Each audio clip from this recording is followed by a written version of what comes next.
Gospel According to Chris. I am Chris Knight on the Real Review 3000. We're going to continue our lovely conversation from last week. We were definitely on the Marvel train last week, and we can talk some Marvel today. We don't really have a time limit today. We had some stuff coming up after an hour was up, so that's what we did. But we can talk Marvel, but we can definitely talk Star Wars today.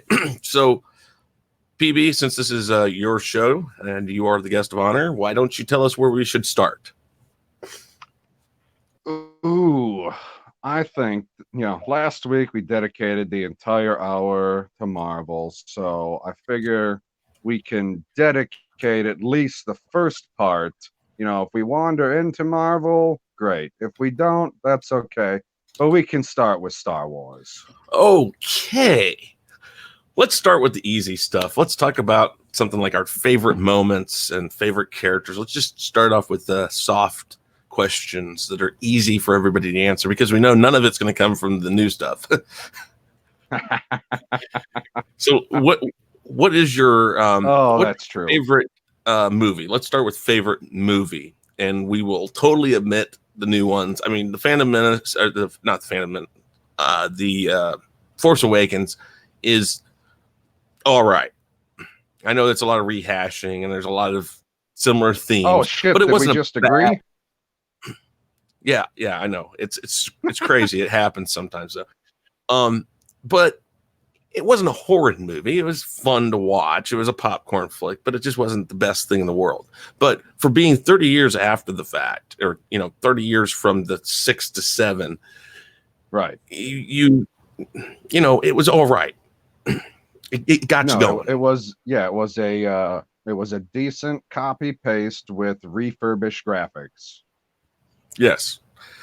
Now we're going to omit these 7 and 8, and we won't talk Solo, and we will not talk Rogue One. We're not going to go with any of the new stuff. We're going to go because most of us are on the same train that the best movies are from the first 6, somewhere from there. So, what is your favorite movie? My favorite one is probably Episode 3. Return? Oh, no. Revenge of the Sith? Yep, wow. That's probably my favorite. Wow. I mean, I love that one. I mean, I think of the prequel, it's the best movie. And now, I'm one of these people that I'm able, because some people aren't, I'm able to stay objective. My favorite one is number 3. I think the best one is number 5. And that's typically where most people stay. I will go really in a weird direction. My favorite is still probably Star Wars. I have a hard time calling it A New Hope, but my favorite was the first one, pretty much because, I mean, Han Solo is my boy. And that was some of the best Han Solo footage. He was still raw. He was still, shooting from the hip. As he went along, I don't want to say he got softer, but he got smarter for sure. He'd still make those mistakes, but that was true grit Han Solo through and through. And no, he was definitely more of a smuggler than he was a what do I want to say? General? Yeah. And I think that's kind of the fun part about it is that's what made us love him, is that we saw the progression from being the smuggler. I don't care about you. I'm in it for the money. I'm coming to get you. I'm going to take you from here to here. And oh shit, I got in this situation now where the planet's no longer there, and now this princess you're talking about is locked up, and he's just kind of dragged along. But as he goes along with everything, he starts giving a crap. He starts seeing why they're fighting. So it's really cool, So what's your favorite moment? I mean, go ahead. What were you gonna say?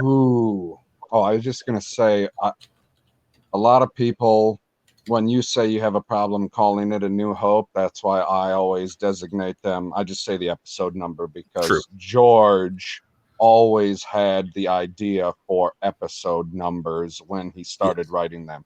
He Yes. might have not had the subtitles initially, Yeah. but he always knew it was 1, 2, 3, 4, 5, 6. I think if I remember right, in '83, after not '83, maybe it was '83, like right after Return of the Jedi happened, or right after Empire Strikes Back, one of the two, he decided to go back and put 4 and call it A New Hope. It was pretty early on. Okay. I mean, because he wanted to put episode 4 Star Wars from the get-go, and the studio was like, people will be confused. What's funny is you think about how Disney treats this with all the crap they throw at people and all the stupid stuff, and then they think fans are stupid. What's funny though is if you think back and if you listen to any of George's old interviews, he talks about how they wouldn't put 4 on it because they thought fans didn't get it. Oh my God, dogs. It's all right. But it's funny that the studio execs back then thought people weren't smart enough to get something Star Wars, and we're stuck right back into that situation. So, you know, and the dogs. Yeah, they can't help themselves. That's all right. But, you know, it's So kind of. now, I wanted to go back to your question. You said favorite individual moment. Yes. Now, do you mean like an entire scene or like an individual line that someone says? Either. Ooh, I mean, there's a couple. Okay. 'Cause I like the. See, I got a couple oddballs because I would say my favorite scene from the prequels might be the opening scene of Attack of the Clones. Not the opening scene, my mistake. The scene where he's chasing the assassin after he runs in the bedroom, chops that worm in half, and then dives out the window. Oh, yeah. In the original trilogy, my favorite scene would be the battle, or when Luke takes out everybody on the speeder, or whatever you want to call it, the floating palace, or I don't know what they call that scene. Jabba's palace, or Jabba's barge, or whatever it was. Yeah, Yeah. the barge scene, because that's when you're one. like, oh, this is what it looks like for a fully trained Jedi Knight to be going around just whooping ass. Yeah. Man, my favorite. Okay, let's do that. Favorite from the prequel and favorite from the original. Favorite from the prequel is the sand scene where they're talking about sand. Oh, I'm kidding. It's sand. You're trolling me. I gotta say the pod race from the Phantom Menace. Ooh, God, I mean, I do love the pod race. I wasn't a big. I mean, I didn't hate the Phantom Menace, but I don't know. It was George getting back into gear, and there was a lot of issues. You know, yes, you know, Jar Jar, all of that. But it worked and it flowed decently enough. But when he got to the pod race scene, and it was just that race. It's just the way they made it look. These were the things we always visioned in our minds when we watched the original trilogies. These worlds that you weren't able to show us. Yep, and I will get on board with that, because when they came out, so what's that, 1999, I would have been 11 years old, I'm pretty sure. My birthday's in November. It came out in May. Yeah. So I had seen all of the 3 original movies, and then that one came out, and I was like, oh, so you're telling me that there's going to be a bunch more Jedi, which means I'm going to get to see like multiple lightsaber fights instead of just one, and you're going to add pod racing. You have no idea how much I played that particular video game on N64. I still have it. That is, like, bar none, one of my favorite Star Wars games. What was the other one? Dark Forces, was it? That one? Man, I can't remember. But there was another. I don't remember the other one for N64. What? I don't remember. Or you mean not for N64? No, well, like Rogue Squadron was on N64. I have that one. Okay. Oh shoot. Let me see here. Let's take 5 seconds and do this. Take 5 seconds and use the internet. Yes, it's the force that we all needed. Yeah, Star Wars Dark Forces. Yeah, that I had that on PC. Like, no, not PC. It was like Apple Mac or something like that. And oh, I loved that game. Spend hours trying to get cheat codes for it after I beat it. It's like it was kind of like Doom, basically. But Star I Wars. mean, I'm probably one of the few people out there that'll say that Episode 1 Pod Racer is the best game for the N64 because pretty much everybody says that GoldenEye is. Well, GoldenEye is awesome, but no, for a Star Wars fan, listen, that's as close as you'd ever get to being in a movie. I mean, that thing was That's what I'm saying. awesome. Yeah, I was like, oh, I'm on Tatooine doing the race. This They is awesome. stripped that down and put you in it, and you had to compete. You had to do all this stuff. And as a kid, I mean, I wasn't much of a kid at the point. Let's see here. When did it come out? 99? Was that the first of the prequel? Yeah. Yeah. So I'm going to age myself here. No, wait. 13. Oh, damn. I was like 22. So I was just into video games, but I was like, oh, damn, this is awesome. And I mean, Nintendo 64 came around, and the graphics, according to anything else we'd had, was just blew everything out of the water. So you get the biggest screen you could and put it on there. And even though it pixelated, it didn't look that pixelated compared to old stuff. And you just immersed yourself in it. It was one of those games that I played, and I think I probably stayed up for like 48 hours straight playing it. And then I looked at the clock and I was like, oh, I thought I'd been playing longer than that. And then figured out, oh, crap, it's been 2 days. Damn. Oh, yeah. Being that I was still in school, that was a weekend warrior game. Get home on Friday night, put the game in, and then go to sleep sometime Sunday night if you were lucky. Yeah. Oh, Shadows of the Empire. That was a good one too. Sith, thank you for saying that. I mean, all those that you mentioned, Sith, Jedi Knight, X-Wing, TIE Fighter, X-Wing Alliance, Rogue Squadron, all of that stuff. I mean, back then, Lucasfilm could not go wrong. I mean, yeah. What happened? It was Disney. And Disney likes to just stamp, everything on the ass with Disney. And it has to be softer. It has to be, less, I don't know. I'd say less violent. But Star Wars was never inherently violent. Yes, you saw, somebody's arm got chopped off. Jango Fett's head gets cut off. Things like that, but it's still not visual enough to come across as inherently violent. I mean, no, it's not, because it's not like, okay, so you're watching Episode 1 and what? At least half of those pods in the pod race crash or blow up in some aspect. You don't see body parts flying all over the place. I mean, half of the time, those people, they end up walking away. So, it's not meant to be a death race style movie, but it has to have some stakes to it. Yeah. Unless we're just talking about, oh, we can slash people across the back with a lightsaber, but they'll be fine 12 hours later. Yeah. Nice jab there.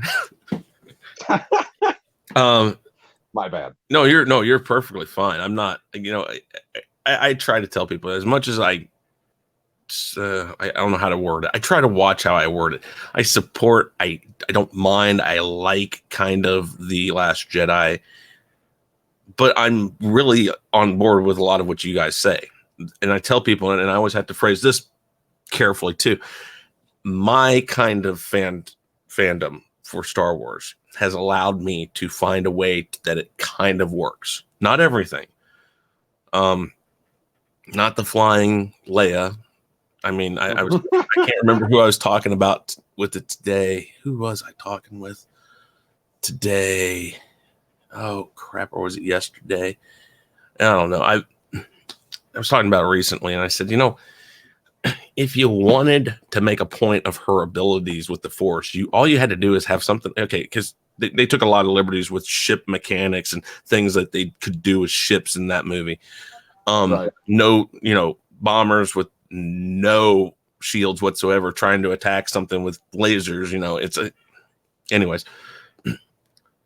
If they wanted to show her ability with the Force, all they had to do was, like, when the bridge got blown up, throw her against the wall, knock her out, and then immediately some sort of safety system came in, put a force field around it to seal it in, and then she'd just be hurt.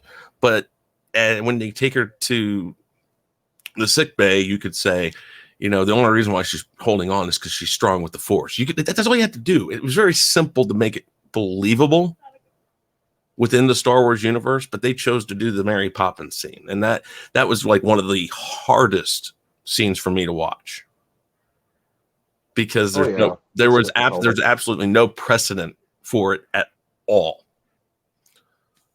except for General Grievous does it.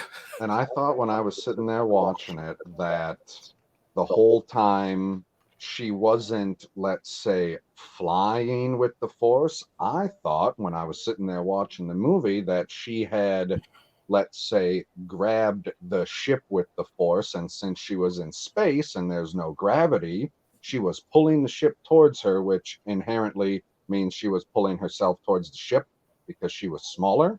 Mm-hmm. And then I get out of the movie and I was pissed off. So I went to the internet and I'm looking stuff up and I was like, how does this make sense? How does this make sense? And they're like, no, the explanation for it is she can fly. And I was like, you motherfuckers, really? Who made that explanation? No, that she's essentially pushing the Force out of her butthole to push her towards the ship.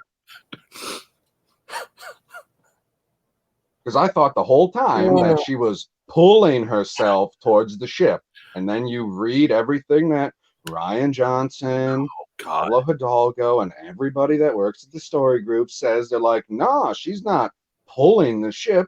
She's pushing herself with the Force towards the ship. And I was like, that's not how the Force works. No, but okay. I'm glad that you guys can watch a movie, because if all you got to do is watch one Star Wars movie to figure out how the Force works. Oh. So yeah, I read that explanation and then I was more upset. Oh, you think? No. So yeah, I mean, there's multiple instances in the movie where, because that's one of them, and then you got a bunch of people that checked out, and then the one that I checked out on, because I was, in the movie, I was like, oh well, she was just using the Force to pull herself. I didn't go to the internet when I was actively in the theater. I'm not that fucking person. I hate those people. But then they did the hyperspace ramming, and I was like, wait a second. I just saw Rogue One last year, and you showed me a scene where a ship tried to do that exact same thing, and it doesn't work. But now in your very next movie, you make a scene where it does work. No. And then because I was like, I don't need to look this one up to know that it doesn't work. Well, Disney does that a lot. They contradict themselves. So. Oh yeah, they are experts at it. Just to, people think that it's going to look cool. I don't need something to look cool. It didn't look cool when Han Solo said, I know. No. Didn't look cool at all. In fact, it looked pretty lame. It sounded cool. Yes. Well, and even he said it, if you see his interviews, is that he's like, we were sitting there and it was like, I love you too is the line. And so Irvin Kershner kept on shooting and he's like, this isn't right. This isn't right. And he finally said to Harrison, he's like, just do whatever you feels right. And so he that was one take, boom. And that was what's in the movie, because it was the right feel. Which I would like to know, and I'm sure we'll never find out, how many improvised lines are in episode 7, episode 8, and episode 9 that's going to come out this year. I would like to know. Slim to none. I would bet there are maybe one in every single one, if we're lucky. I would say the most there was a chance of is in 7 because Harrison Ford was in it, and he was the one that was known for doing that. He would get it out of the others, Carrie and Mark, but he was the guy who did it the most, and he'd do it more because if you again watch the interviews and stuff and the behind the scenes stuff, he really didn't take the first one that seriously. No, it's a freaking sci-fi movie. That's the thing. Nobody knew how to handle it, and when it came on screen, it came across a lot different. And since we're on the problems of 8 per se, it was the comedy in 8. Another thing that I bring up a lot is that the comedy, you would call it, in any of the other ones, for the most part, were not so much comedy to the characters in the moment in the film. If you were watching real life and this was all happened, when they say funny stuff, it was more sarcastic and it wasn't necessarily funny to them. Like when Leia calls Han, a scruffy looking nerf herder. She's not laughing. She's not happy in that moment. And then there's the one scene where she says, "Can somebody get this walking carpet out of my way?" She's not happy. She's not laughing. But we are. We are the ones creating the comedy, not the situation. So when you got the first scene where Poe comes up and he's stalling, but he's also mocking and trying to make fun of somebody. So that's his comedy in the scene. That's completely different than how Star Wars works, again. And the big problem that I found with the comedy was if you watch more so the original trilogy, because it's a lot easier to pick those moments out because of the way the characters interacted, but it does work in the prequel trilogy. Essentially, all of the comedy is done from good guy to good guy. Mm-hmm. They don't go up, and nobody's laughing in episode 5 when they're having dinner with Darth Vader.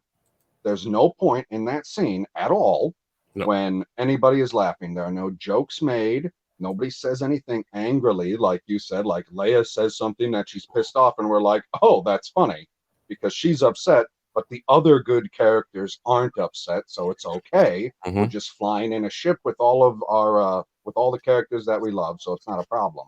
Mm-hmm. But when you're going out there and you're mocking the people who, Hux is supposed to be the equivalent of Grand Moff Tarkin, you didn't have anybody in the original Star Wars mocking Tarkin ever. Well, Leia takes a jab at him.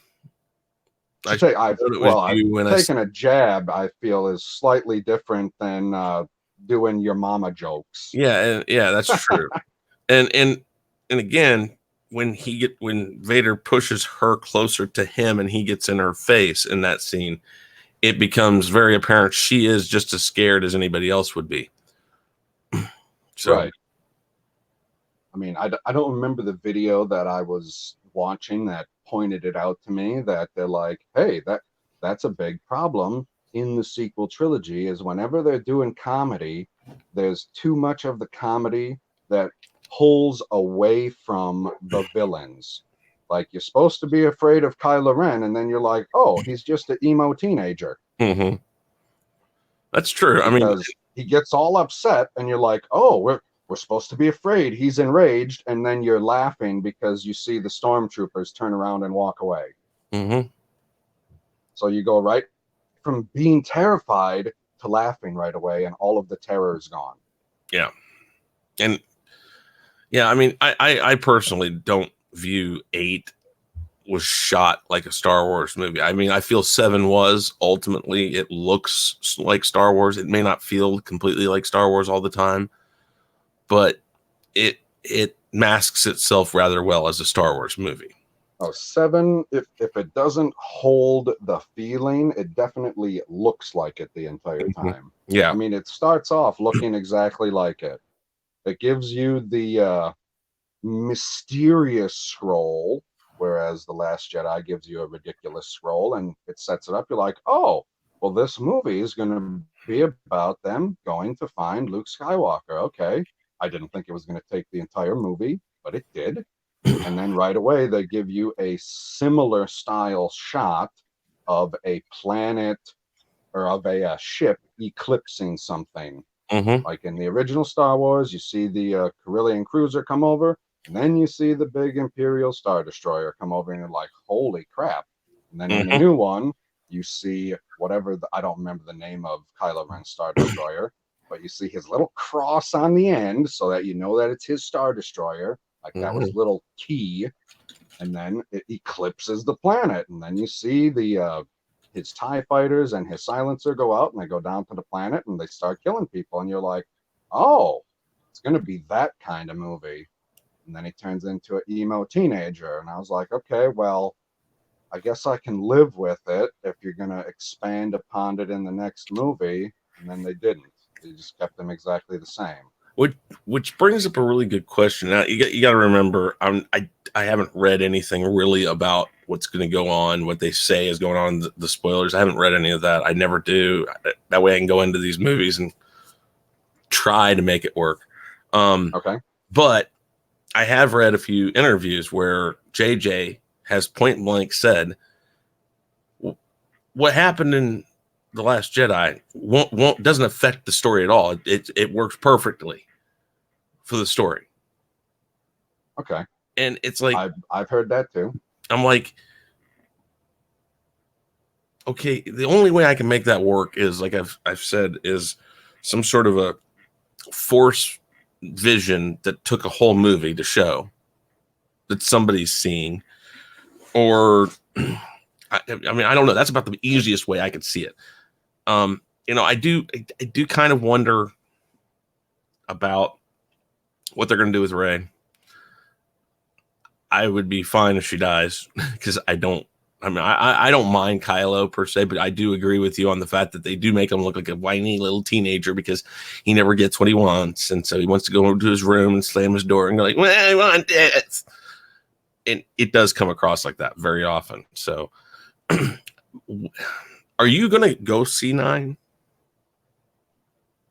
No. Okay. I mean, I've been saying for at least since middle of summer when all of the spoilers, air quote, leaks, whatever you want to call them, because everybody says, I shouldn't say that. A lot of people that I listen to say, oh, they don't even have the movie done yet. They're doing this market research to figure out which one's going to be the best. I've been saying, these motherfuckers owe me a movie, so I'm not paying for 9. Like I paid for 8. I went into it. I watched the entire thing, and I've only ever seen episode 8 one time. I went and saw episode 7 in the theater twice because it gave me at least one thing that I had never gotten before. The same way that episode 1, it gave me multiple lightsaber battles, and then it gave me pod racing. We had never seen anything like that before in Star Wars. So then new Star Wars came out, and the last time a movie had released was, 2005? Was Revenge? So that's 7 years? Something like that. And I was thinking to myself, well, there was no 3D technology around in 2005, so hopefully there will be a scene where we're essentially in a X-Wing or TIE fighter, and we are in the dogfight in 3D, and that's exactly what happens. So I was happy with getting what I wanted out of the movie. So then I, like a lot of other people in episode 8, was like, oh, we finally got to Luke Skywalker at the end of episode 7. And I assume, just like you, because I think I've heard you say it before, we both thought we were going to get to see Jedi Master Luke Skywalker and all of his glory. Yeah. I mean, again, for an entire movie. You would think that. I mean, the way that 6 left Luke, and again, you got to be careful here. You got to tread carefully because the EU, while it exists, Disney does not recognize it unless it helps them with a new character. Right. They pick and choose what they want. And now since we were talking Marvel last week, Marvel does the same thing, but the difference between the two properties is that Marvel's based off of comic books, and comic books always have different writers. There's tons of different storylines. There's different multiverses, all that stuff. There's a lot of stuff going on, a lot of different stories. Not everybody's on the same page. Different this, different that. So picking and choosing from that and using it in your movie doesn't piss me off as much as picking and choosing after you say, nope, that doesn't count anymore. Done. Well, wait, why'd you bring this person in, or why'd you show us this guy? Why'd you do this? Why'd you do that? You know. So the biggest problem is that if you go from 6 and you see Luke Skywalker at the end of 6, you automatically are going to go with the thought that he's faced his father. Therefore, according to Yoda, he is a Jedi. There's no more Jedi left, so you can't technically go by the same rules that the old Jedi went by, which is you had to train somebody. So you know he would probably start up his own Jedi Academy, which automatically means he has to, against how most Jedis would have thought back in the Old Republic, he would have to call himself a master. That's just how it would work. He's the last of the kind. He's the last that knows anything about it. And he has to go with that.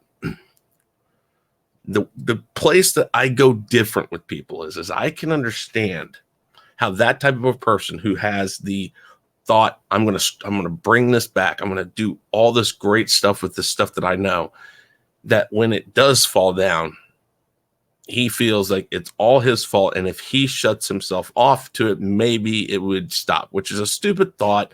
I understand that, but that's why I can see him getting to where he was in 8. But he almost reverts more back to Luke in A New Hope with the, oh, I can't go with you. I got to do this for my aunt and uncle. It's kind of like the, no, there's the other thing. I don't want to go. Or this. He doesn't have that. I want to fix what I did, what I caused, which Luke, by the time we get done with episode 5 with the Empire Strikes Back, he knows where it's going, and he knows what he has to do. So it does open up the problem of, why did you write Luke like that? The biggest problems that Disney caused was that they didn't give us a backstory to Luke for the 30 years. No, right. I mean, I don't remember. It was a couple days ago. It might have been on General Zod's channel that we were talking about it. It might have. I don't remember if we were still in the live stream or if we were in the green room afterwards. And we were all like, it seems like Disney takes the big product. So, you got Star Wars Episode 7 or Marvel's The Avengers, Infinity War or Endgame or whatever. And they put it out there and they say, hey, here's this, and here is some exposition that we left out. If you'd like to know about it, go read the book. Go read the comic book. We're going to make a comic book about it later. So if you don't understand it now, if you buy this other product that we make, it'll make perfect sense to you. And what I say to that is, you can go right ahead and fuck off. Yeah. No, and that is something, like with 7, the red arm on C-3PO. The book that they explained that in states that he saved a droid, and the droid felt grateful, so he gave him a red arm. First off, okay, fine, that's your explanation for it. But the way they made it sound before you read that was like it was really deep, whatever it was. Something happened. Yep. But it's like, okay, so he saved a droid's life. One, it's C-3PO, so I'm kind of finding that hard to believe. And 2, I watched all of the prequels. C-3PO ain't saving people, it's R2. Yeah, and C-3PO is the first person to turn tail and run. I mean, it's not like I don't like the character. He's comic relief, so is R2. But of the two, R2 is the one that's always trying to fix it or trying to get, he's always pushing C-3PO. Come on, we got to go. We got to go. I mean, even from the get-go, the first time you meet him, he's trying to push him out into an escape pod. Yep. It's not C-3PO going like, hey, we got to go in here and go and take these plans away. No, he's like, what mission? I'm not going. You can go in there if you want. He's always the one that doesn't want to do it. So that totally was like the worst way to explain it. And then I didn't even find out if they ever did explain it, but I know that they said the Star Destroyer that was on the planet that Rey was going in and finding the power. Oh yeah. As far as I understand it, the entire Battle of Jakku is figured out in either some book or some comic book. That's what they said, but I've yet to. I cheated. I went and looked for it on the internet because I just didn't have anyone to go buy anything like of their stories. I've got a whole box of books from the EU here that I love, and the cool thing is that while your character might be in this or something like that, it didn't fuck with the original story. It just went on its own. Like the Han Solo trilogy that was in like 79, 80, like 2 in 79 and 1 in 1980, something like that. That whole entire trilogy was more a backstory for him. And, it's how he met Chewie. It's, more about how the person he was. It gave you a little backstory about Jabba and all of that stuff. I love those books. They gave you expansion of the character, but they didn't screw with the story that you would have eventually from Lucas.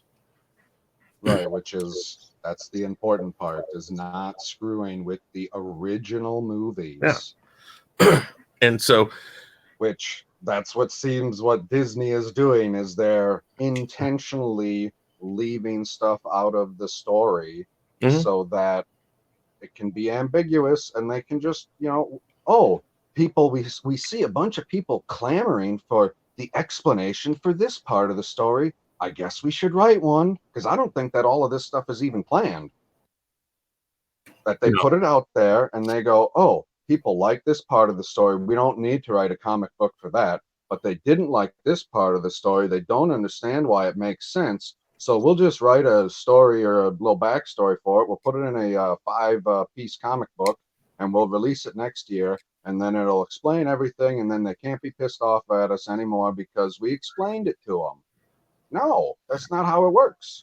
Well, it goes back to, like I said earlier, Disney thinks that fans are stupid. And the biggest problem that I find in the division between new fans that love the new trilogy that's coming around and old fans is the simple fact that, and I know it does take me off when I read from people when they, when we're going in these Twitter comments back and forth about whenever it comes up, something about, episode 8 or the new or Rey or anything like that. When somebody goes out and says, well, this wasn't meant for you. And I'm like, oh no, wait a minute here. They told me when they bought this and when they were going to release this next trilogy that this was the end of the Skywalker saga. So little boy who wasn't alive when these movies came out, that this is my movie. They should be making it to me because I've been watching these since I was 2 months old. Yeah, that the Brie Larson line, "It wasn't made for you," does not hold up in this respect ever. But they because it's a continuation. Exactly. And so the only people who should be making this for is me. Sean Stackhouse and I and a few other people did the Masters of the Universe stream a week or so ago, and we were talking about the fact that with the new reboot coming out of Masters of the Universe or He-Man, that it needs to be geared to the adults who grew up with it. And that's how Disney should have done it. Now, we don't know what He-Man's going to do. We'll see what happens if they go for the adults. That's a smart move because that's the people who care about it. You're going to have a hard time getting kids in it. And, they want to know why isn't this taking off? I mean, this property is huge. There's all these storylines, which we threw away that we can expand and do all. I mean, when Disney got a hold of Star Wars, I was absolutely ecstatic. I think we was both were. I mean, because yeah, the I EU, was for about a month, and then they canceled the Clone Wars, and then I was pissed. that And then I got over it when they announced that they were coming out with another trilogy that was going to continue the story. And I was like, oh, well, the original actors are almost the exact age difference from what they were from the original movie. So this should actually work out really well. The first movie came out and made $2 billion. What, only two other movies in all of history had made that much money before? yeah, Avatar and Titanic. yep, So obviously, even if it wasn't the greatest movie ever, you know, it's not as good as Titanic if we're talking a movie. It's definitely better than Avatar as a movie, at least I think it is. And it continued a story that both of us loved. It had Han Solo in essentially the entire thing. He acted like Han Solo for most of the movie, mm-hmm. and then they killed him off. Mm-hmm. And I was like, oh, so this is what's going to solidify our evildoer, Kylo Ren, as this terrible freaking guy. And then he comes back out in episode 8, and he didn't have any character progression, which the original trilogy and prequel trilogy did excellently. Each character, all of them, even the ones that are in the background, like if we're talking people on the council like Mace Windu, how many individual scenes do you actually see him in, and you still see character progression Mm-hmm. of, hey, I don't want to deal with this kid at all, to, hey, I will have a civil conversation with him, and I will absolutely trust him if he does this one thing for me, which is just sit here. Like, that's huge character progression for somebody who is so rigid in his thinking, but they can't do it with one of their two main characters. Like, if you look at the middle, let's say, of The Force Awakens when he's destroying that console, and then you look at the end of The Last Jedi when he's yelling at all of the guerrilla walkers to fire more, more, more. Yep. Show me the character progression. Like, you should act a little different. A little different. I mean, that's why you said you like Han Solo the most in the original Star Wars, yeah. compared to, let's say, the other three, if you want to include episode 7. Because he acts the most like the smuggler. But there's a complete 180 for him, even one movie. I mean, there's more progression as the time goes on, but in that one movie, there's a 180. You honestly believe by the time that you get to the end that he might not be coming. And I don't remember when I first watched it, but I remember kind of the first time I watched it and understood it, that there was a tinge of he's not coming back. Oh yeah, he's like, I got paid, I'm a smuggler, I'm gone. And but then even unseen and unsaid things help you with story, with character progression in his story, because if you think about it, he's still there at the beginning of Empire Strikes Back. Well, what was he going to do at the end of 4? He was going to go pay off Jabba the Hutt. So he completely blows this off, the chance he has to possibly live to help these people. That's a lot of character progression between two movies that you never see, and it's only implied. You have to think about, oh yeah, he hasn't done that, has he? That's a lot. Because when we're showed that the only person that he cares about is Chewbacca. Mm-hmm. Like, I don't see any other person, at least for the first half of the movie, that he cares about at all. He's like, nah, man, just talk to my Wookiee. Yep. I just fly around the galaxy with my Wookiee, and we hang out, and we smuggle stuff, and we owe people money. That's what we do. And by the end of the movie, he comes back, and you're like, oh, well, I guess Luke doesn't have to do it all alone. Yeah. And talk about subverting expectations. That's how you're supposed to do it, Ryan. You ass. Well, you see, let's get on that train real quick. Who's to blame for the new trilogy and where it's gone? Who's to blame? Is it Ryan Johnson or is it JJ? I'm in the camp that I lean towards that it's Ryan Johnson, because every person that I have talked to about J.J. Abrams says essentially the same thing. He's good at setting up a story. Mm-hmm. He's terrible at finishing it. So they needed to bring somebody else in that could finish the story, which is why I'm extra skeptical about episode 9, because it's supposed to be finishing technically 2 stories. It's supposed to finish its own trilogy story and then a triple trilogy story, because it's all going to come together, allegedly. I mean, that's what they tell us. Mm-hmm. So I lean towards Ryan Johnson, that he came in and was like, oh, you guys care about this storyline? Forget about it. You care about that storyline? Forget about it. You care about these characters? Don't worry about those. Oh, I'm going to bring in my new character, Rose Tico, and then she's going to be crucial to this story. Have you seen her at all in the trailer for the new movie? Not fucking once. No. And And his whole point, like, you're watching episode 8, you've seen at that point 8 different Star Wars movies, because you add Rogue One in there. So you've seen 8 different Star Wars movies. You know what it means when a character says something and does something different. You know, you watch episode 5, you get introduced to Lando, you're like, oh, they're best friends. This should be a safe place to be. And then you open the door and there's fucking Darth Vader. You're like, oh, I didn't expect that. Apparently he's an asshole.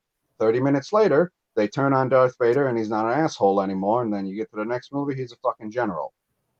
So they know how to, or at least whoever, I don't know the specific writer of episode 5. Was it Lawrence Kasdan? Or was he episode 6? I know he was one of the original ones. Hold on.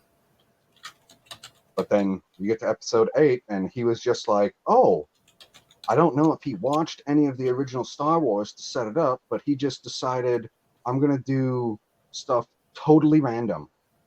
People think that this is going to happen, I'm going to do it differently. People think this is going to happen, I'm going to do it differently. They think this is going to happen, I'm going to do it differently. The entire freaking movie. Like, I don't remember any point when I was watching The Last Jedi where I was able to go, oh, I think this is going to happen. Like, you sit there and you watch episode 1 and you're watching the pod race. I would bet that 90% of people would guess that Anakin was going to win the pod race. Like, you know that he gets trained as a Jedi at some point, unless there's another way that, you know, Qui-Gon's going to steal slaves or something like that. I was relatively sure he was going to win the pod race, but it was what's going to happen in between during the pod race. And then he won the pod race. And then the story continues. You don't have to subvert expectations for each individual scene. No. I mean, the smallest stuff in The Last Jedi doesn't make sense. It's a voluntary resistance. People should be able to leave whenever they want. Ryan Johnson created a character specifically to stop people from leaving. That was Rose Tico's job. Yeah, I mean, like, I didn't realize for voluntary work that you weren't allowed to leave. I mean, how many characters did they introduce in 8? Let's see here. There was the hacker guy, whatever the hell, I can't remember. You know. Oh, Benicio del Toro's character. Yeah. Shit. Well, DJ. Yeah. So they introduced DJ. They introduced Rose Tico. Shit. I know that there's another one. Who the hell is it? I mean, we're talking characters that have like more than one line of dialogue, right? Well, yeah. Let's see here. Admiral Holdo. Although That was the other big one. Yeah, but if you think about it, at least they introduce them and make you think that they're an integral part of the story. Right. They aren't. Yeah, and None of them are. And so if you think about it, like in episode 5, all the generals, all that stuff on Hoth, they're bit parts, and they come across as bit parts. Go talk. Yep. They're talking to the princess about, oh, this is what's going on. We gotta go. But none of it feels like you're trying to introduce a character. They spend 10 minutes introducing Rose Tico, or 5 minutes. Oh my god! Felt like 10 minutes. Yeah, I don't it's know. way too long. Yeah, and so that's an obvious effort to show you a new character. The only true character in episode 5 that I remember point blank as being introduced as a main character was Lando Calrissian. Yep. And there's a point of it, and he makes a difference. He has a part in the movie. He has a purpose. Admiral Holdo only comes in because Princess Leia is hurt and we need a leader. Well, why didn't that? Yeah, I think we're going to say the same thing. Like, you already have an admiral. His name's Akbar. Yeah, well, that's the thing. They killed him all. Ridiculous, and that's the thing. Again, after 8 came out, that's kind of how I got in with you guys in the group. I got a question for you. Why is it that General, for whatever reason she's called a General, Leia is on the bridge, Admiral Akbar is on the bridge? Where the fuck is Admiral Holdo? How come she wasn't on the bridge that time? How come she's the only one that wasn't on the bridge and didn't get killed? She had to transport. Where the hell is she? She had to transport from the Enterprise.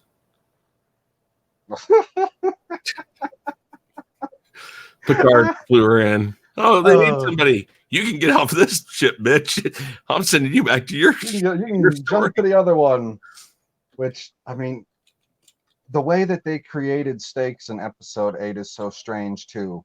Like, I don't think that Rian Johnson understood the franchise or IP or whatever you want to call it that he was writing for. Nobody has ever referenced fuel the way that they have. The only time they ever referenced fuel is in episode 1 when what did they say was damaged on their cruiser? They said it was like the fuel cell, but they weren't going to run out of fuel. It was like, hey, our generator's broken. It's like driving a V8 on 6 cylinders. Yeah, it's going to run, but it's going to die soon. Ooh, what's Stevie say? That whole sequence should have been cut. They're talking about the Cantabite and the DJ hacker guy. And this is, like I said, this is a good point.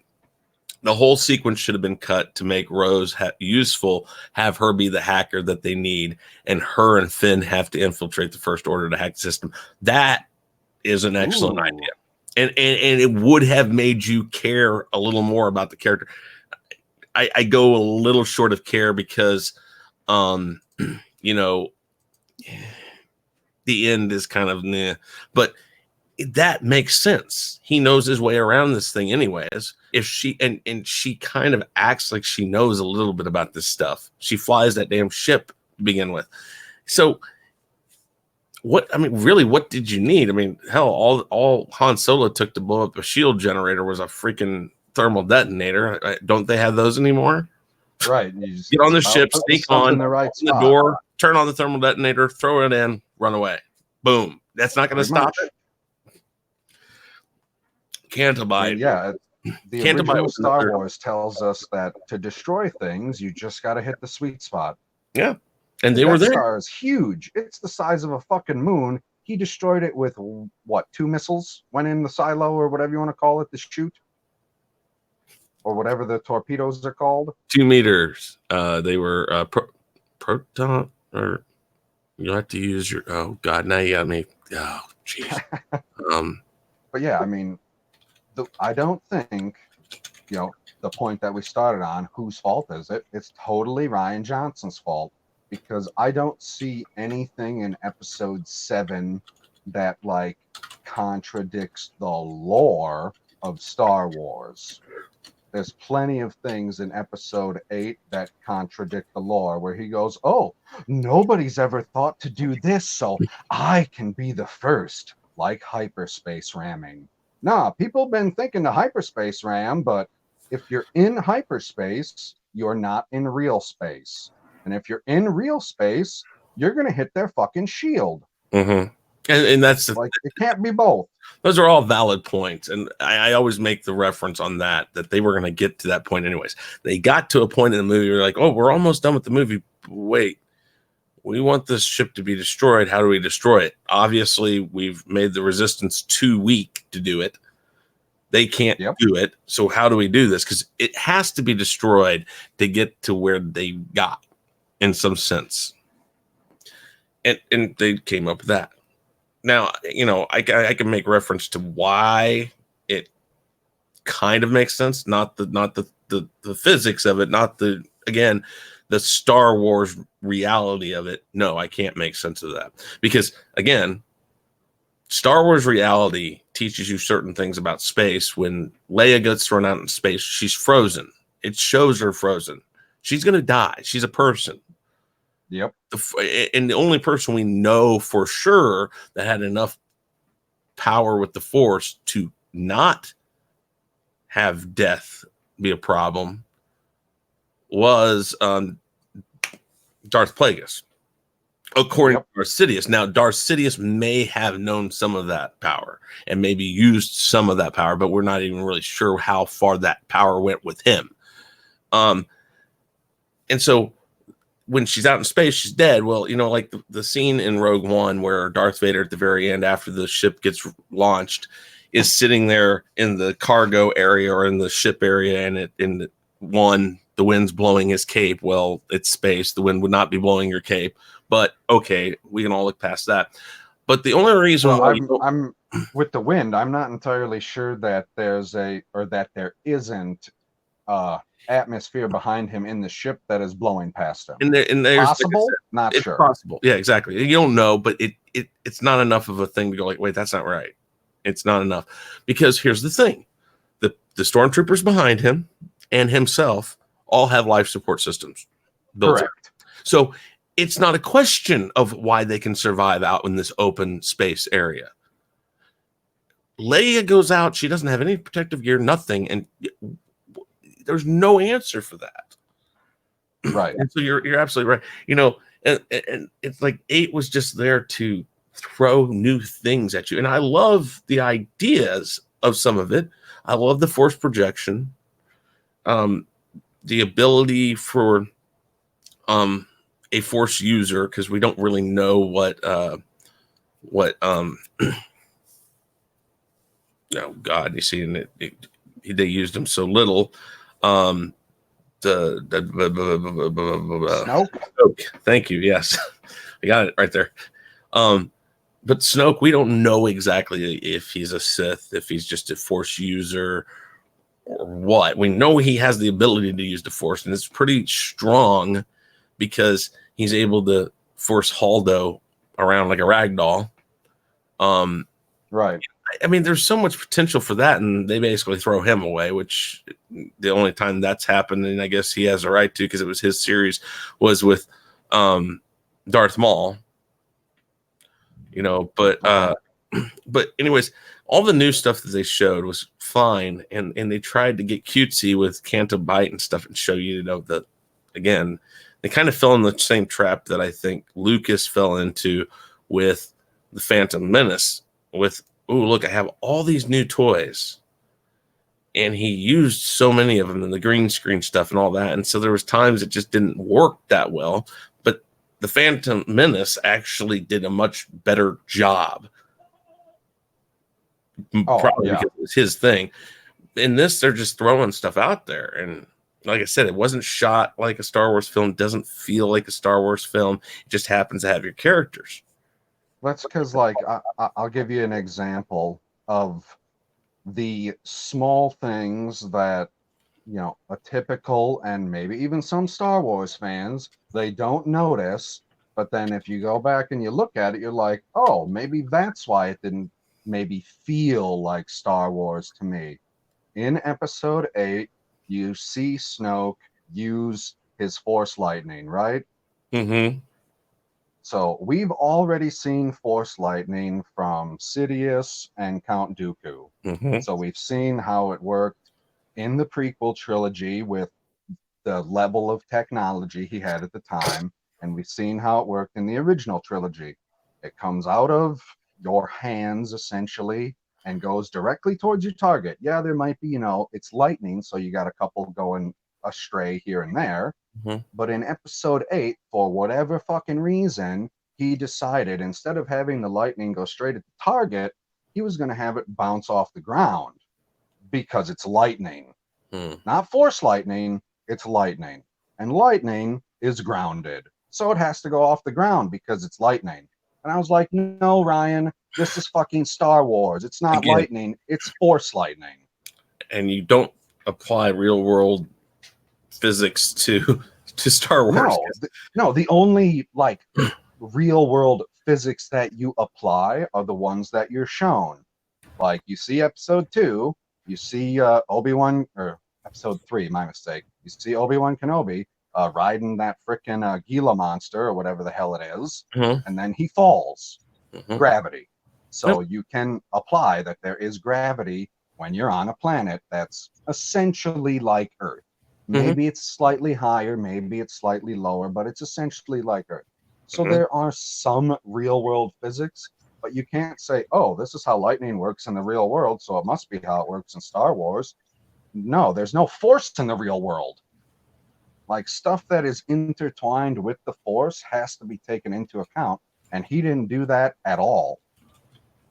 Like the force projection, I could get on board with because Mm-hmm. I'm not opposed to new force abilities. Exactly. Like at the beginning of episode 7, when he stops that blaster bolt, I was like, holy shit. Yeah. It was awesome. Oh yeah. And then it sits there for the entire scene. Yeah. And then he's walking So- around, he's talking, it's still sitting there. I was like, shit, man, this is impressive. And then he lets it go and boom, scares the shit out of Finn. I was like, Mhm. that's how you set up a new force power in Star Wars. Mm-hmm. You don't take an old one that's already established and mold it to your liking. Mm-hmm. No, I see that's the thing, and that, like I was going to say, is that that's kind of what brought me to the Phantom Collective, the Phantom Menace, all this stuff, is that when I was talking to Mary one time, it was in a Twitter comment section of one of Sean Stackhouse's posts, and I kind of was defending some of the episode 8 stuff, and she's like, I guess she thought that I was going to start attacking her at some point. And when I didn't, after the fact, she says, we'll just have to agree to disagree. And I said, well, that's fine. And she kind of was like, well, thank you for having a civil conversation with me about this. And she was like surprised. And it's not like I don't see the problems. I understand all the problems. And so my 9 experience is going to be very much based on how much of 8 did they kind of say, no, this doesn't really exist. Right. Which is sad because you shouldn't do a whole movie based off of the ability to get rid of it. So now the point that you made earlier, and by earlier I mean like half hour ago, Mhm. when we said apparently, and I don't know if he's voluntarily saying it. I think Disney is telling JJ to, hey, go out there and tell them that you're not retconning anything from episode 8. But Mhm. have you watched Cobra Kai? Mhm. A little bit. Okay, so I just finished watching all of it. Okay. I watched both seasons. Mhm. In not all of the episodes, but in some of the episodes, they reference stuff that happened in the movies. Mhm. And when what do I want to say? Not Ralph Macchio, William Zabka, when his character is talking about stuff that happened in the movies, he says, and they show what happened. Like they show the scene when they're at the beach, and the Karate Kid frickin' throws sand in his face and then punches him. And he's telling the story of that happening. He's like, oh yeah, I went down there and he was talking to my girl, so I was just going down there to see what's up. And I was like, hey, you shouldn't be talking to my woman. And then, I gave him a little shove, and I thought that would be the end of it. And he frickin' threw sand in my face and he sucker punched me. And then the character who he's talking to, he's like, wow, what an asshole. And they call the Karate Kid an asshole. So they didn't change anything in the story. All they did was change your perspective. That's all they have to do with episode 9. They don't got to change anything in episode 8. So they don't have to do the whole, oh, episode 8 was a dream sequence. It didn't really happen. They don't have to do that. They just have to change your perspective on it. And then everything is okay. I mean, it's going to be hard for me because the point where I checked out is the hyperspace RAM. So unless it's a dream sequence, it's kind of hard to get over something like that because it was a physical thing that happened. Like, you hyperspace rammed.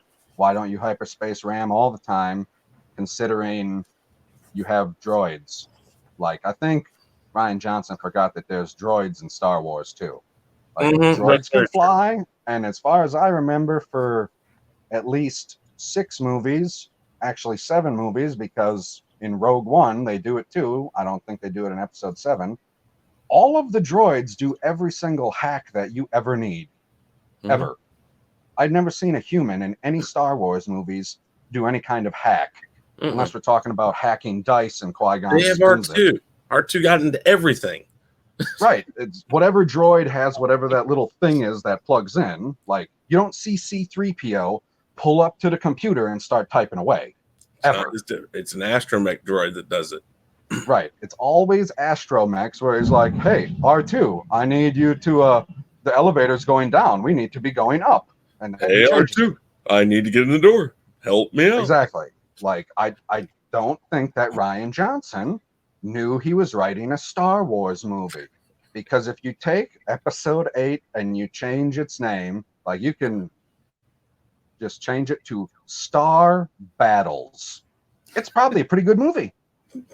And I'd probably like it. I'd be like, wow, they took some stuff from Star Wars, but it's okay.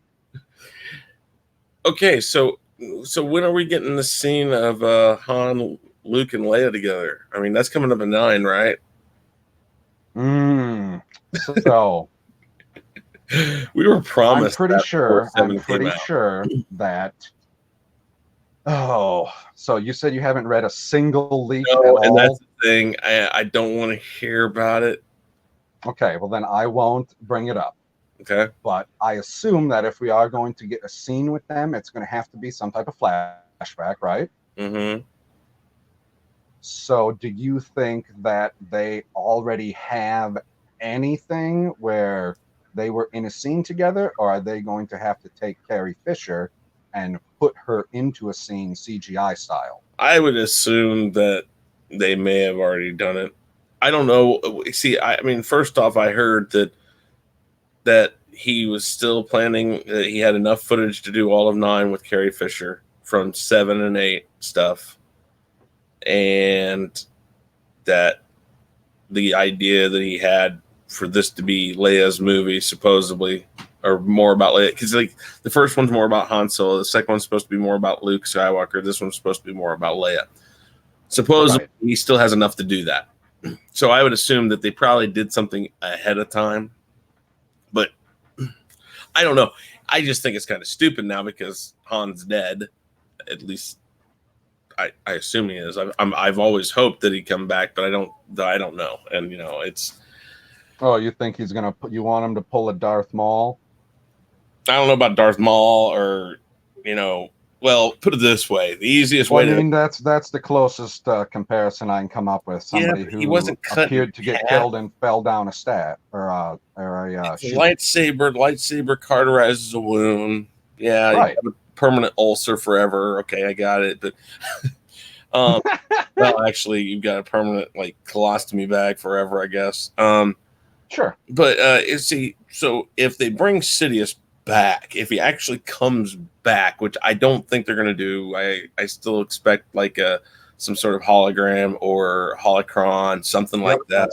That's what I thought. The first time I seen the teaser was holocron. But if they were to actually bring back Sidious in any way, shape, or form, if he didn't die in that, well, then they've made the precedence right there that people don't die when they fall down the infinite hole. Well, now we know Luke didn't, and it looked like the same hole. So long ago, they could have set up. God forbid if Lucas really thought that was the purpose of throwing Sidious over the edge and him not dying. I mean, they did set up, and I'm going to contradict myself here really quick, but they did set up the possibility of somebody living falling down a long, almost infinite hole with Luke. But the difference between Luke and Sidious is you see the blue flames come up, and that insinuates that he's burned up into the core of the reactor. So if they bring him back, I mean, well, shit, they can bring anybody back. But no, I mean, I don't know. And then I've heard people when they first killed him off, they're like, well, maybe he'll come back as a Force ghost. I'm like, the most you could say about Han Solo is he may have been Force sensitive because he was quick on the draw. He was really good at flying. There's certain things you could say he's Force sensitive, but I don't think he's going to come back as a Force ghost. So I don't know. I find it hard to believe that he would come back as a ghost. If he comes back as a ghost, this will also be a Star Wars movie that I only ever watch once. Yeah, I tell people all the time, because it's that, jab me all the time because, I say I like episode 8, but I've only watched like 4 times all the way through. And one of them was oh my God. It was like the 4th time was maybe a week or so ago. And it was more when I was doing work on my computer. So it was just in the background because I didn't have to pay attention to it. But what's funny is I tell people this all the time. I own digital copies. Let me rephrase that. I own digital copies of 7 and 8, but I don't own physical copies of them. I own physical copies in multiple variations of the original. I have the original, the old hand-drawn art that they had for the original trilogy. I have that trilogy that came out in like 1985, 84, something like that. I have the re-release of it, which was the blue, purple, and silver, not silver, blue, purple, and another color that was that looked like the special edition one, but it was the THX remake before they added new scenes. Then I had the new scenes on VHS, the special edition that had other commentary and stuff, not commentary, but other behind the scenes stuff. And then I had the one after that they released that was cleaning up the special effects. And I think those were on DVD. All of those were on DVD. And then I have the Blu-ray set of all of them. And that's all owned physically. And I think for me as a fan, that says a lot because I just never felt like I needed the others. There's no attachment to them. I had an attachment to the Lucas Star Wars. I have the books. I have the records of the soundtracks. My mom put me to sleep when I was 3 years old to the Empire Strikes Back soundtrack. So are you more attached to the first 6 movies because they're good movies or because of the age you were when they came out? No, I still watch them. I still watch the first one and feel awesome about it and love it. Maybe not the same way as I did as a child. Well, no, I mean you're not sitting there with like child wonderment going, "Oh my God, how are they doing this in space?" No, but they're good movies in my opinion. I mean, yeah, you go back and you watch it and you realize that the dialogue wasn't necessarily the greatest, but it was the people. Again, I say this a lot about Hollywood today, Disney and other studios. You get the right actors, it can be crap dialogue and they'll pull it off. That's true. I mean, they sat around for months trying to find people to do this, to be these these three people, and Carrie Fisher came and knocked it out of the park. And here's Harrison Ford reading lines and working on the set. He's working on a set somewhere else as a carpenter because, well, that's what he's doing to make money between that and the next TV show he might have been on. And eventually it just came down to, they're like, well, he actually reads these lines really well and they sound good coming from him. Let's give him the part. And then Mark Hamill played the perfect young stargazing kid because he was kind of like that. I mean, if you listen to the behind the scenes stuff, Carrie Fisher came from royalty as far as Hollywood was concerned. And they cast her as a princess. Yeah. I mean, and so she was just kind of held to a different standard in Hollywood. You gave her those type of parts, but she could play them because that's where she came from. She had the chops to show that she could do it. And so what's funny is the behind the scenes stuff is that her and Harrison had a thing going on. And so he was kind of, corrupting her more than she already was probably by that time. And here's Luke, who, they had fun together around the set, but he was always kind of the third wheel. And so it kind of has that feeling that he's always, wanting to be a part of the action, do this in that movie. So you had the same dynamics going on that were really going on behind the scenes. So it worked out really well. And Harrison had a way of getting stuff from these people. So did George. Faster, harder. I think faster, louder, harder was like three things they say he always said. That was just how, if it wasn't good enough, it was faster, harder, louder, or something like that. They were okay. But it was the people that was in that film that made that happen. And then you add Alec Guinness. I mean, hell, and the guy, put it this way, they talk about him sitting, reading his lines and not talking to anybody. He hated being in the movies. He hated people coming up and saying stuff to him about the movies, but he was a professional. So when he read his lines, he'd get them right, and he knew how he needed to deliver them. Tell me who the Alec Guinness is of this film. Because I mean, I'm going to tell you right now, I love Harrison Ford, love Carrie Fisher, love Mark Hamill, but they're not that actor. So while you bring them back, that's fine. But if you want to introduce new characters, you've got to find an Alec Guinness to add to those new characters. What's the guy that they at the beginning of 7? I can't remember his name. The guy that has the map for Luke. Oh, Laura Santeca. Yeah, thank you. If you kept him around somehow, I guess he could have played it.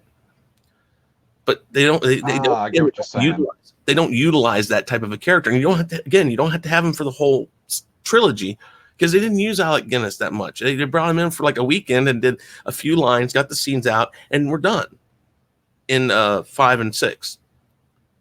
But you set him up, and he's important because he was the glue, the real professional. He was the name. They wanted one name. They didn't want the rest of the people to be named like people that people knew. They wanted Alec Guinness because he brought legitimacy to it. There's no. You got to have one name. Yeah, but there's nobody in this movie because you cannot use Han Solo, Luke Skywalker, or Princess Leia as legitimacy because you already know their characters too well. That's not their character. Their character is not the mentor type character. Maybe Luke could be like that, but they lost that ability because they didn't show him in 7 at all. Right. You have to have that legitimacy of somebody that can go forward as that wise sage. And if they were going to do it with Luke Skywalker, they should have had him in 7. Halfway through, no later. Yeah, Han Solo was the right age, but he's not the right style of character. No. And like, he's the wise ass doing smart ass stuff all the time. Like when I picture him in episode 7, I always think of the scene where he takes Chewie's bowcaster. I need to get me one of these. Because that's what I think of. Or when he's doing his old man run down the hallway. So, I don't picture him going, oh yeah, the Force, all of it, it's all true.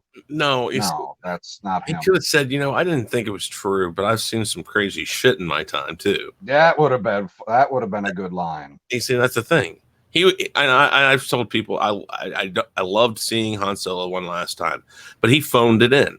He knew he was dying at the end, and he phoned it in. He's like, he didn't want to come back. He just did it because he's like, okay, and he phoned it in. And I'm sure Harrison Ford will tell you that too. He wanted to be out in 4, didn't get his wish then, so he had to do 2 more movies, and then they came back here and they said, well, you got to be in this, and he's like, okay, I'm gonna die. Well, we weren't thinking about killing. No, I'm going to die. You're going to kill me off in this one. I'll take your paycheck, but I'm done. His character's always been Indiana Jones. He's invested into Indiana Jones. This is the guy that went on a late night talk show and said, when he was asked, who's going to play Indiana Jones after you? And he said, no one. Balls out. He's like, no one. Nobody can. Nobody will. I am Indiana Jones. And we know already Disney's already proved that you can have somebody else play Han Solo while not as great as. I mean, they prove they can make a movie with the name. I don't know if they necessarily prove that somebody else can play the character. Yeah, but you know, it's just the complete inability to handle this when it was so easily handed to. I mean, the Jedi Academy series, the trilogy, with I think Jason Solo and the Solo twins and all of that. That was the storyline I thought they were trying to go for in this, kind of, not exact, but I thought they were going for that. And that's one of my favorite trilogies, is because in the books, because it should have been this one. It's about the right time frame. It's similar to the character ages of the younger characters. It would have made sense to go that route, but they didn't. I mean, they had the trilogy. I mean, right there, you got how many expanded universe books between 1978 and 2004 or 5, whatever. There's like 50, 60, 70 some odd books. And all Disney had to do was pick one, hand it to a decent script writer and say, please transpose this into a script for a Hollywood movie. And we're going to go with it. We're going to go out. We're going to get our 3 original actors we want back because they're in these books. Yep. And then we're going to find people to play this character. We're going to go get the main characters, the new main characters that are introduced in this. And then we'll keep going. Because if I remember right, I don't. They had all sorts of stuff. And that was my thing about Disney taking over. It's like, ooh, look, the EU, they've got tons of stuff. We're going to see stuff we've never seen before. We're going to go places we've never gone before. And then they're like, oh, well, the EU, we're not going to use that. It's gone. We're going to write our own canon. And it's like, whoa, that's kind of ballsy. Do you guys know what you're doing? Oh, yeah. No, they don't. They didn't. And I guess I'm a glutton for punishment because, yes, I will go see episode 9 opening day and get it out. I've gone to all of these. I went to Solo out and I saw it at the Chinese theater on opening night. Well, not opening night, not the night that all the stars are there or the people they want to call stars. But I've seen all. Went on the Kansas City opening night. No, I was out in Chinese theater. And you were out there? Yeah, I was out there the week that it was released, and so I went the second night when the actual public was allowed in. I've done that before, and it's really expensive. Don't do it. They charge like $70 for a ticket. But I wanted to go. I didn't. That was one I did not dress up as Han Solo. I was afraid they might kill him in that too, because they forgot they killed him in the other one. I knew that. Off in this. Come back to life. Oh, go ahead. I was going to say, we kill him off in this. I mean, it's okay. It doesn't hurt 4, 5, and 6. He'll come back to life. We'll kill him off in 7, and it'll be okay. Well, that's Disney's thought process. No, I knew that they were going to have a serious problem when, let's shift gears slightly. Video games. Mm-hmm. Have you played the original Battlefront and Battlefront 2 on PS2? Yes. Okay. Have you ever seen or played the Battlefront 3 that was supposed to come out from Oh, who the heck was it from? I can't remember the developer. Have you ever seen any of the betas of that? Yes. Okay, so when Disney purchased Star Wars, that game was, let's say, 90% finished. It was When they EA. purchased Star Wars, they purchased, who was it? I think it was EA originally. Maybe not. This may be. No, I think it was Free Radical. Yeah, that's it. Yeah, no, I do. Yep, Free Yeah. Radical was developing it, and it was like, if you watch any of the videos on this, it was awesome. Mhm. Like, you could take your Jedi Starfighter and you could fly right down to the planet. You could get out, go kill somebody, hop right back in that Jedi Starfighter, and fly right back up to your ship and get right into space battle. It was an excellent game, and it essentially just needed to be polished. Like, they needed the game testers to go in, find all of the bugs, like, Mhm. oh, I walked to this corner and I got stuck. We got to figure this shit out. That's Mhm. all they needed to fix. Like, all of the maps were in it, all of the vehicles were in it, all of the characters were in it. Disney bought that, and instead of polishing it, which would have taken like maybe the summer, and then you can release it that fall, and sure, tailor it so that it looks like the original trilogy the most, and the prequel trilogy and sequel trilogy are kind of in the background, because Mhm. that's what they did with the Battlefront EA. I call it Battlefront G, and the G stands for garbage, because I played it and I was like, I don't understand how you can make a PS4 game that's worse than a PS2 game, but I digress. There's a lot They of had that. examples of that. Yeah, they had an entire game that was finished. All they had to do was repolish it and send it out. And they were like, oh, we don't want to take that game. We want to build our own game. And I was Yeah. like, okay. And, I'll give you the benefit of the doubt, because one, you're Star Wars. So you get benefit of the doubt there. Two, you're Disney. And I'm a 90s kid. You're an 80s kid. But So Disney in itself, at least at the time, if going back like 6, 7 years, they were getting the benefit of the doubt. Mhm. They don't get the benefit of the doubt when it comes to Star Wars anymore. oh no. I'm going in with complete skepticism. And then they come out with Battlefront 2G. And you can have that as the number 2, or you can have that as TOO, as in it's excessively garbage. Because I would have thought that you have a base. Now all you have to do is incorporate all of the prequel and all of the sequel trilogy, because there's plenty of people out there that are going to want to play as Kylo Ren and Rey and anybody else that you can fit in the sequel trilogy. Like, I don't know if they added any bounty hunters or anything like that, but I guarantee there are millions of people out there that want to play as Darth Maul and Obi-Wan and all of the other Jedi and Sith that you have in the prequel trilogy, and none of that was in the original one. And then the second one comes out, and they're like, oh, well, if you buy this, we'll have all of that stuff ready for you in like 6 to 12 months. Mhm. What the hell, guys? Like, you already have it there. It's in another game. Shit, I will take just the original Battlefront 2, and you could just repolish that sumbitch and sell it to me again.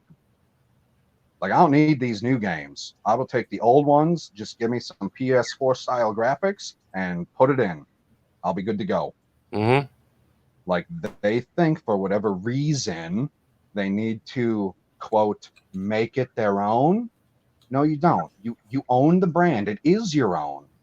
Like, That's nobody nowadays, it's 2019, we're going into 2020. Nobody thinks that Star Wars is exclusively George Lucas's anymore. yeah. Nobody says it's just Star Wars. They all say Disney Star Wars now. Yep. And they had Like, like I people said. know they own it. Yeah, I mean, do they own the EU books?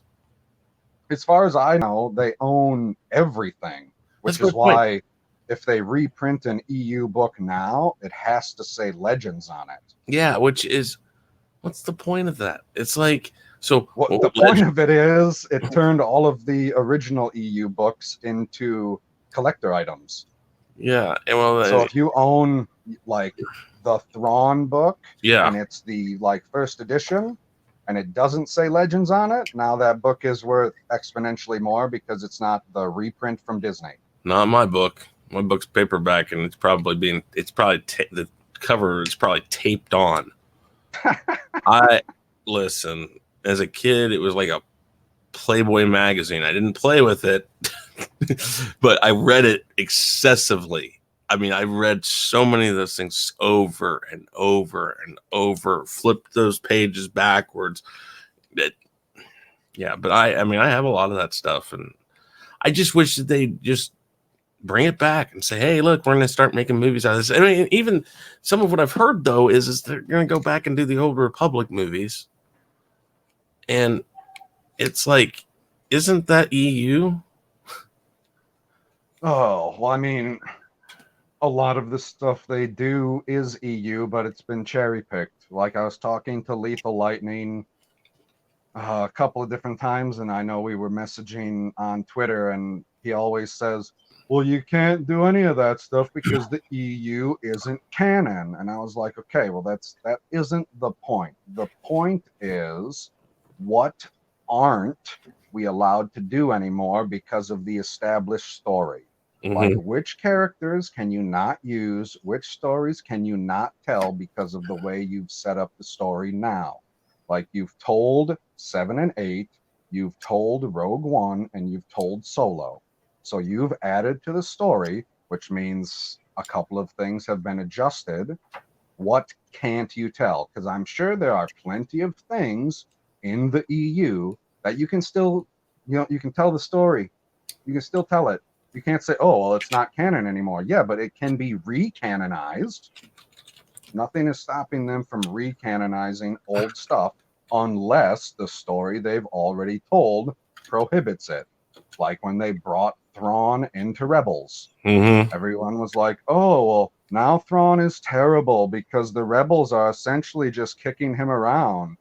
And what I would say to that is, did you watch any of Rebels? Because I'm pretty sure I've seen at least every single episode with him in it. I don't know if I've seen every single episode from season 1 and 2, because I started like midway through season 2.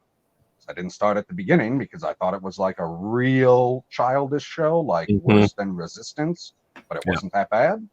So then I started watching it. Thrawn doesn't lose in any instances because of the things that he does. It's not like he makes the tactical error and then is like, oh, well, I fucked up again. Sorry, guys. Like Skeletor. No, exactly. Yeah, he's not that kind of character in Rebels. Like, he is still essentially the same character. It's everybody else. Like, there is, you got, I don't remember his rank, but you got Callus, which is below him. And he is the one who, he's the bad guy for 2 seasons. And then he essentially becomes a sleeper cell. He's like, well, I'm still working for the bad guys, but what the bad guys is doing isn't a good thing. So I'm going to like be subversive on the inside and, work it that way. And he does that for like an entire season, maybe a little more, before he just goes and joins the good guys. So Thrawn isn't the one that is like, hey, I got 2 ships. I'm going to go over here. Oh, I fucked up. Sorry. Like, they don't make him an entire punk the way a lot of these EU lovers say that he does, or they say he does. Yeah, I mean, I've heard for a lot of people. I mean, I like the Clone Wars. I do. I haven't watched any of the new stuff, but I've heard good things after that and Rebels. So, yeah, I mean, I'm okay with that. I really wish that they start going back to the EU and start trying to build back up our. Oh boy, trust is a very hard word to use in this case. Our want to watch. I wish that they pick stuff and show us they care about what the fans that have built this series care about. Oh, Stig, I'm looking at the chat here, and Stig says, you can't tell EU stories anymore because of hyperspace ramming and force downloading, plus lightsabers have feelings is now canon. Yes. And that comes from a Kenobi, people, and he should know. He would know. Yeah. He's intertwined with the Force, and I would agree with most of that. Like, you can tell some stories you can't tell others. Because, yeah, as soon as you get into a big space battle, I'd be sitting there going, where's the hyperspace ram? Where's the hyperspace ram the whole time? Like, if you go and watch any of the old movies, like anything in the original Star Wars, anything in episode 6, you're sitting there going, well, why don't you just hyperspace ram it? You know where the core is. Mm-hmm. Like, you don't need to know where the exhaust port is. You know where the core is. So if you hyperspace ram the power source, you will blow up the Death Star, period. Mm-hmm. So why don't you just do that? Because obviously it's possible. So, I mean, I agree with him in that aspect. Yeah. But I don't think just because of the Force downloading doesn't mean that you can't tell other stories. Because that's like saying, well, just because this person was trained this way doesn't mean that another person can't be trained differently. Mm-hmm. There's a lot of ways they can work it back and say, okay, we screwed up. How do we? I mean, again, the easiest way to do a lot of this is to rebuild the backstory to a lot of this stuff. Once they get done with this, however they try to fix it, however much, I mean, like I think I've said, I will be surprised and fairly happy with 50% fix. 75 is near impossible. 25% is what I expect. Okay. I expect a 25% fix of problems that they've created for themselves in this movie.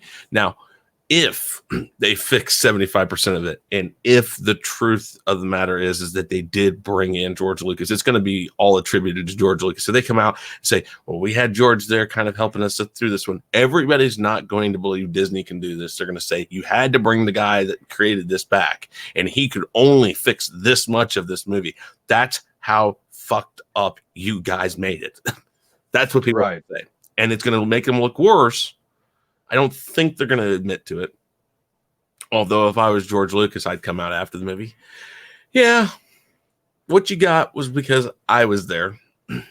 Sorry. Well, And I have a feeling that if he did help them, he had to have signed some type of non-disclosure agreement he didn't have in to say some anything. aspect.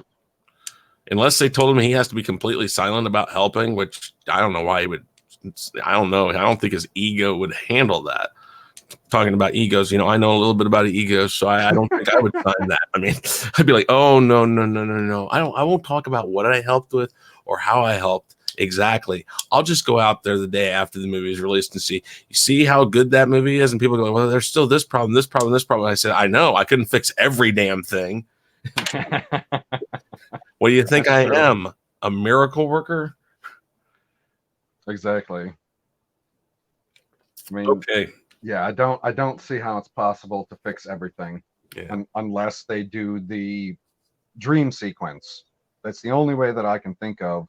And then the dream sequence is going to have to tail into episode 7 because the whole well, you can make all of 7 and all of 8, and this is the funny way you could do this. Okay. And honest to God, I would be completely fine with this.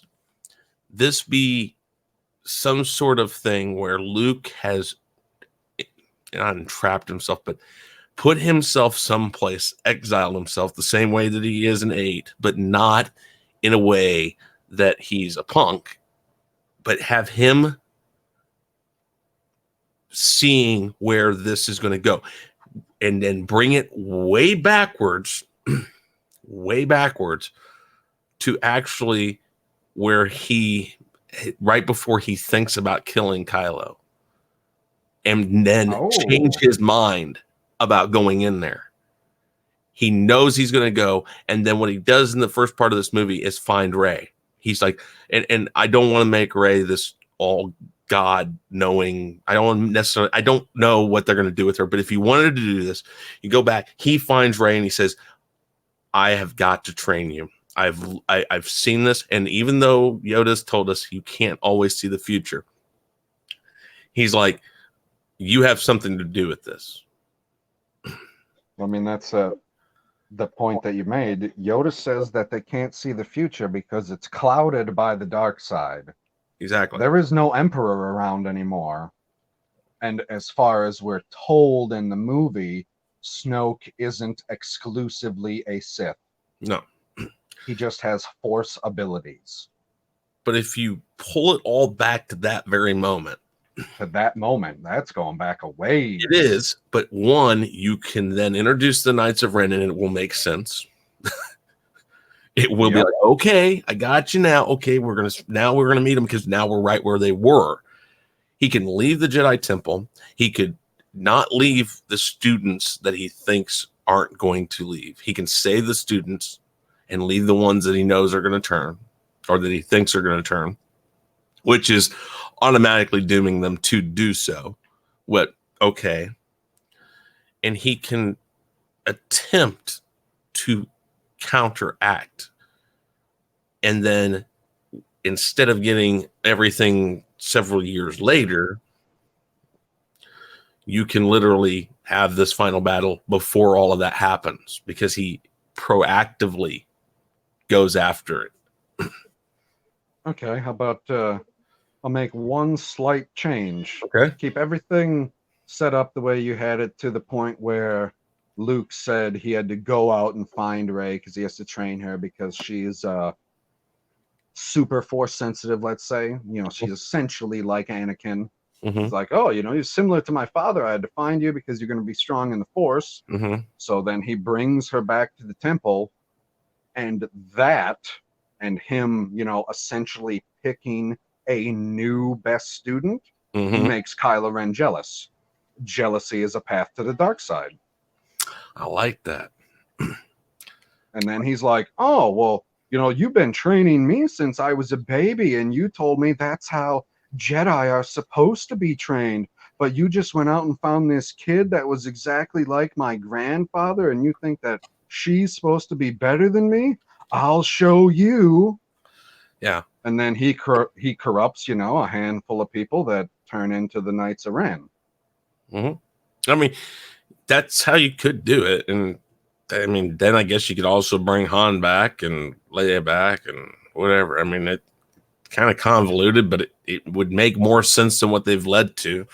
I mean, No, at least it would also introduce the fact that the Jedi are actually able to see the future like we were told that they used to. Because apparently in the Old Republic, at least, I don't know how much in the New Republic they were, like they said, hey, we used to be able to like read the future and stuff, but we can't because the dark side clouds it.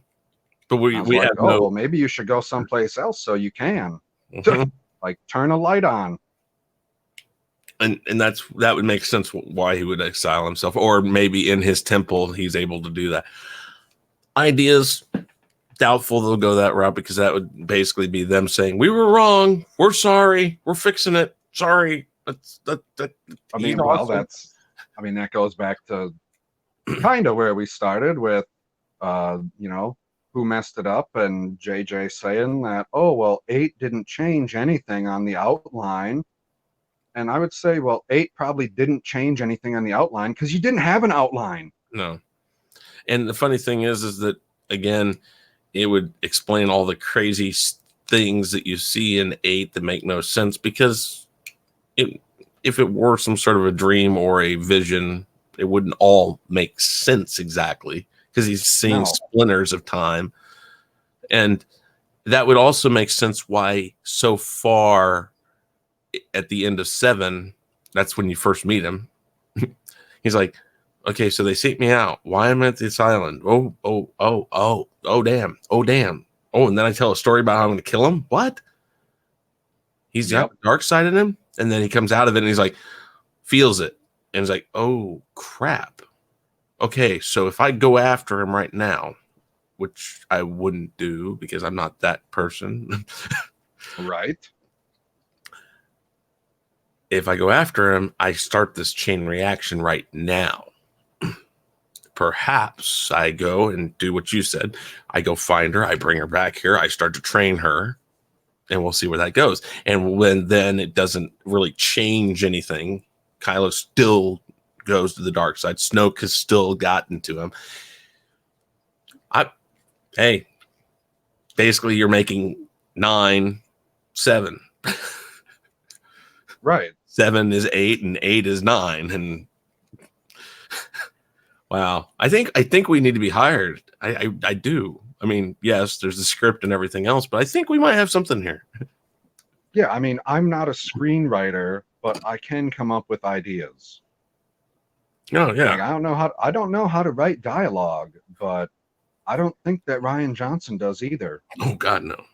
I know how to come up with ideas too, and then you sit down. Way better than he does. You try to come but up. Then with again, I mean, how many? I mean, there's 6 movies. How many times you think you've watched like all of them?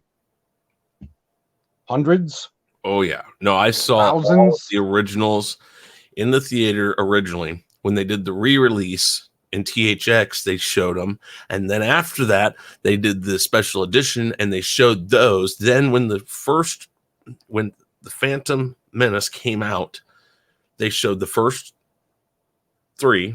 Then they showed it, and then when Attack of the Clones came out, they showed the first 3, and then 1, and then 2, and then when Revenge of the Sith came out, they showed all of them in the order that they were released. So 4, 5, 6, then 1, 2, 3. And I did all of that every time. So I don't know how many times I saw them in the theater. And then I did the same thing with 7. I watched all of them in the theater before that. And it was different days. It wasn't all at one time. Right. It wasn't like that crazy thing they did with the Marvel thing. Oh my God. Holy crap. Oh, wow. I heard about that. I was like, holy crap. Now, I can't imagine sitting in a theater for a weekend. No. Because I did watch, I don't think I watched Doctor Strange, and I did not rewatch Captain Marvel, because I only ever watched that movie once because it was boring, which was disappointing for an MCU movie. Yeah. But I rewatched all the Iron Men, I rewatched all of the Thors, I rewatched as much as the MCU before I went and watched Endgame. Yeah. And I mean, I did the same thing with Star Wars. Yeah, before 7 came out, I was like, all right, I need to rewatch all these and get pumped up for number 7. Yep. And then before Rogue One came out, I was like, oh, well, I guess I don't need to rewatch the episode numbers. So I guess I'll rewatch number 3 because it's the closest in the timeline. So I did that. And I mean, I don't know how many times I've just turned on either like TBS or TNT when they're running a marathon. And it's just on in the background because it's good Star Wars. Yeah, hold on here. It's great for background music or background sound. Mm-hmm. Like I know a couple of times over the last, I don't know, few months where Jeremy has said, oh, well, I used to put Star Wars on all of the time in the background whenever I'm like, working on a video or doing some research on the internet or whatever, just because, you want some background noise. So instead of, turning on the radio and listening to a GNR or Rush or something like that, I just turn on Star Wars. But I don't even do that anymore because of what episode 8 did. And I was like, well, I can still watch the original 6 and not have to worry about what episode 8 did. And because I remember watching a live stream that Entertainment Hacker did like beginning of summer, and he was talking about canon, not like a firing cannon, but just like a cannon of something. And his question was, I think he had John Matrix and somebody else on, I can't remember the other person. They were just having like a little roundtable discussion. And he was just like, well, what's your Star Wars canon? And I was sitting there going, I don't understand your question. What do you mean, what's my Star Wars canon? And he goes, well, think of it this way. If I, as an individual, say, I'm Bill Gates or Jeff Bezos or whatever, I have an unlimited amount of money and I want to go out and buy Star Wars. So if I go out and I buy Star Wars and I say, hey, guess what? We're going back to the original EU and the original movies, and everything from Disney isn't canon anymore. That isn't part of the story. Everything they've ever made in the movies, in the books, in the comic books, all of that isn't canon anymore because I own Star Wars now. I control the canon. And Mm-hmm. that kind of blew my mind. I was like, well, shit, I didn't realize that essentially whoever owns the IP controls canon. Well, that means essentially there is no canon or everything is canon. You can look at it either way. Mm-hmm. So, yeah, it comes down to what is your canon in your head. So, if you want to watch Star Wars and say that only the original 6 is the story and that's the end of the story, that's all of Star Wars. And Mm-hmm. that can be your canon. Or if you want to be like Stig and say, oh, well, I want to incorporate all of the original EU, all of the legends, all of that stuff, that's my canon. Or me, I'm the person who says, I watch all of the original movies and I incorporate the Clone Wars. That's my canon. Mm-hmm. Because apparently there's a few things in the Clone Wars cartoon that's slightly different than what is in some of the books. Yeah. And that comes down to the tier list for what canon was when George was still in control. Mm-hmm. Because the movies were number one, and then everything else was down the line after that. So there's plenty of things that contradict it. And he's like, no, the book is more important than the video game. So the video game is not the canon to the story. Yeah. It's all subjective, you know. And, you know, for those of you out there that, you know, I say all the time, I don't see these. I don't read the leaks and all that. This is from episode 7, the opening night here in Kansas City. And that is my Han Solo A New Hope get up. And that's actually, Nice. I got that from a friend of mine that knew somebody at 20th Century Fox that got it from the people, you know, when you have exorbitant amounts of money and you want to have a Star Wars party and have people walking around you who are dressed in authentic costumes. That's where I got that from. So, okay.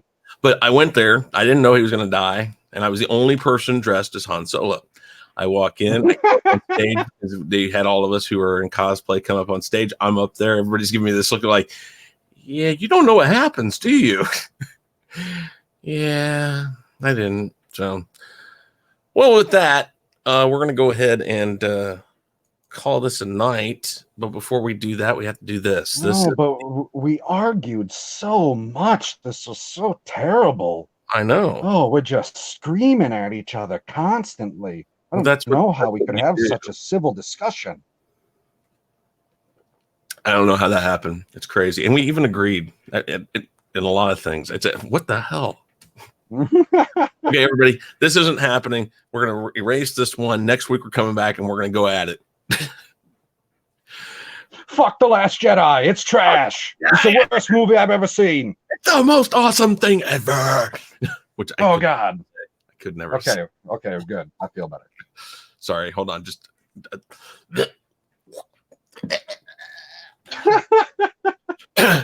yeah, if I had to place it, The Last Jedi is either the worst of them all or the next to the worst. And the only reason is because The Phantom Menace is kind of a trial by fire that George Lucas did trying to get back into speed.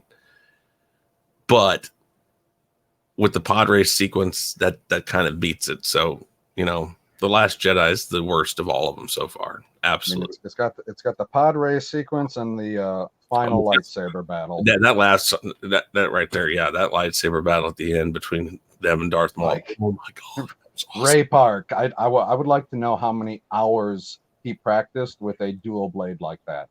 Well, not just that. If you watched all the backstory, all the behind the scenes stuff of them, the practicing that one battle, they had all sorts of people. The guy that played Toad in the original X-Men was the guy that I think played Darth Maul, and he knew all this stuff. He's the one that choreographed a lot of it. He was the one that practiced with that lightsaber and all of that, and just if you go look at it, there's some stuff on YouTube where they don't have all the special effects, but they cut to the actual scene, but they show you the practice and then the stuff without the CGI in it. So you get to see all the different aspects of it. You see the practice, you see the non-CGI with them just acting it out, you know, with the sticks and stuff. And then they go to the actual full-blown scene and they cut in and out and they use the Duel of the Fates and all that. Oh, it's an awesome video. Go check it out.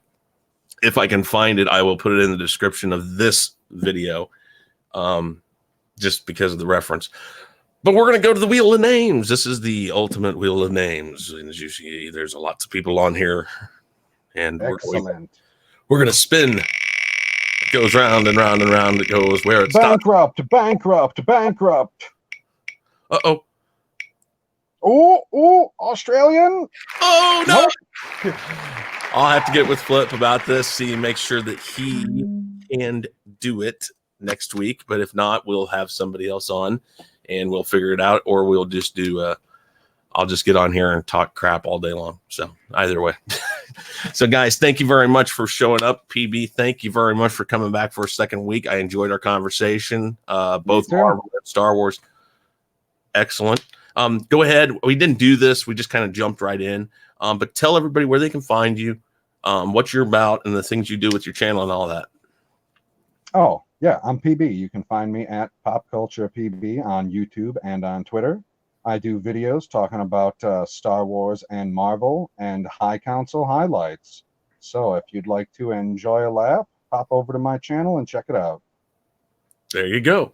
Everybody, thank you for coming up and coming on, and appreciate all you guys in the chat. Thank you for giving us your opinion on this. And with that said, I'm Chris Knight. This is The Real Review 3000, the gospel according to Chris. We'll see you next week one way or another. Thank you very much, everybody. Take it easy. See you later. Yeah.